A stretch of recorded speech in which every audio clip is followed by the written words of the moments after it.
Hey guys, disclaimer, VCOM actually banned my last video, so I'm gonna have to talk over all the all the sound, all the sound from the show, not like my sound, that'd be dumb, but all the sound from the show. So all that in the video, like all the clips that I play are gonna be talked over or like muted or something like that. Hey guys, Afterfreaker, and today I'm making my favorite video on this channel, even though I only have one video on the channel. We don't talk about that. So today we're talking about why Avatar is the best show of all time. Without further ado, let's get right into it.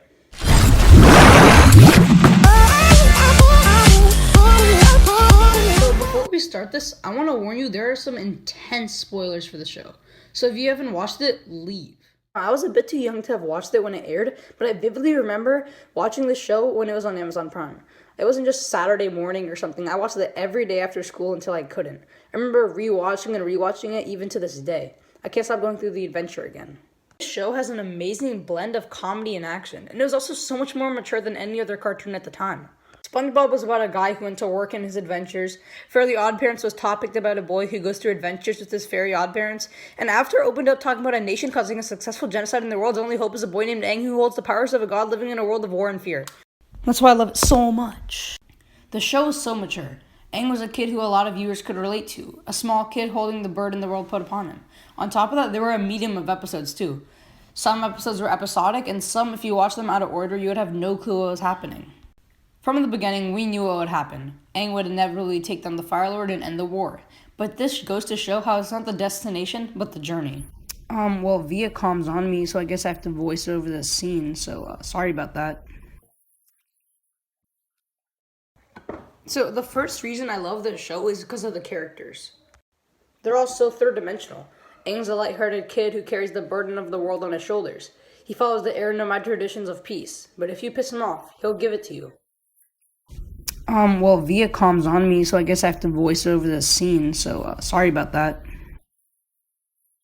Well, this clip's actually pretty long, and I don't want to get banned like I did on my last video, so I guess I'm just gonna, keep talking. Oh, also, I post videos every Wednesday, so just stay tuned for that. Wow, these copyright claims really ruined the video. Well, not even the copyright claims. I'm fine with getting copyrighted. I don't really care about money. But the banning thing really ruined the video, to be honest. I guess.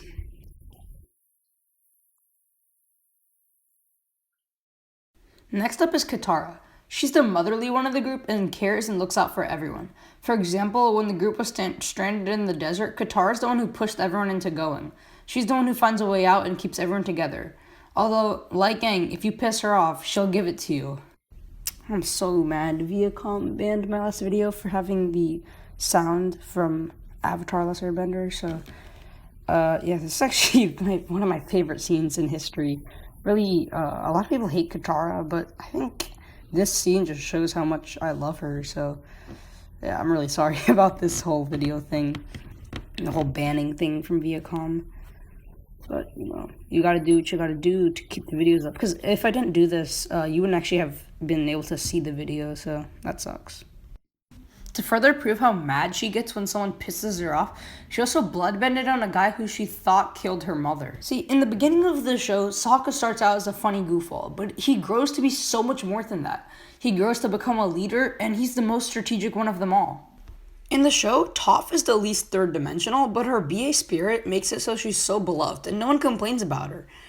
Well, Toph does have some sappy moments, but we don't get enough of that to the point where she's the world's greatest earthbender, plus the occasional sap.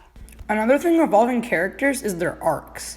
Iroh is one who a lot of people look past when it comes to their character arcs. As a general in the war, Iroh had never seen any problems with war and had embraced it, although the loss of his son Lu Ten changed his ways. This is an arc we see less of in the show, but we get a good look at it through backstories and flashbacks. You knew I was going to save it for last, and it's Zuko's. He goes through so much in his life. The moment it all started was when he spoke out of turn at a war meeting. He was then banished on a wild goose chase to find the Avatar in order to regain his honor. He began on a path of good, setting Aang's bison free in Ba Sing Se, but then came across the crossroads of destiny. He had to choose his honor and home or a path of simplicity with his uncle. He chose to return home with his honor, but then realized how his own family members manipulate him and torture him. This led to Zuko confronting his father and setting himself on a path of good. He begs for the forgiveness from Team Avatar and becomes Aang's fireman teacher. This is one of the best arcs we've ever had in history, and this is only a short version. I'll be doing a video describing his arc as a whole later on. Next up is how Atla openly talks about real-world problems despite being on Nick. Sexism, the Northern Water Tribe, genocide, the elimination of the air nomads, the impact war can have on people, Zuko, Katara, Sokka, this girl, being a prisoner, the boiling rock. The show talks about mature topics in such a good way, and if you look at it the opposite way, this show was hilarious.